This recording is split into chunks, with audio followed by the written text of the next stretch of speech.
Maraming tao nagsasabi na, sana yumaman ako, sana magtagumpay ako. Winners don't love the results. 3 mindset hack para i-level up ang iyong hustle. Mga brother, gusto mo bang i-level up ang skills mo or ang hustle mo pero feeling mo parang stuck ka? Alam mo, minsan hindi pera o resources ang kulang. Mindset ang problema. Kaya ito ang 3 mindset hacks para hindi ka lang basta-basta nagtatrabaho, kundi gumagalaw ka din papunta sa success mo. Number 1, shift your mindset from sana to paano. Maraming tao nagsasabi na, sana yumaman ako, sana magtagumpay ako. Pero brother, sana won't get you anywhere. So instead of saying sana, ask yourself a question, paano? Paano ko matututunan to?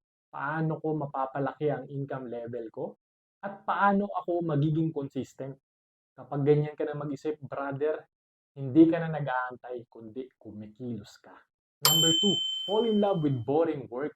Mga brother, lahat gustong magkaroon ng kanya-kanyang version nila ng success. Pero iilan lang ang willing na pagdaanan ng boring work.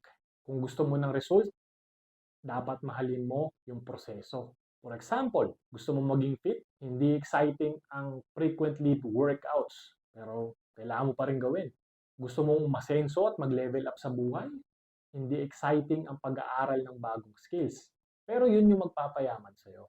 Winners don't love the results, they love the process. Kaya kahit paulit-ulit at nababagalan ka na, pagpatuloy mo lang. Number 3, think decades not days. Alam mo brother, marami nagpe-fail kasi gusto nila instant yung success. Pero brother, sa mga nananalo sa buhay, they think in long term, not just days. Kumbaga, decade ang usapan. Consistency.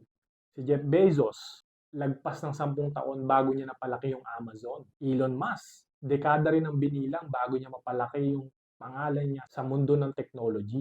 Ikaw, willing ka bang magbigay ng 5 to 10 years ng buhay mo para makuha ang success na inaasam mo? Success is a long game, brother. So stop expecting quick wins and just commit to your grind. So mga brother, anong mindset hack yung pinaka nag-resonate sa'yo? Comment mo naman below at pag-usapan natin. Yun lang. God bless you. Sana may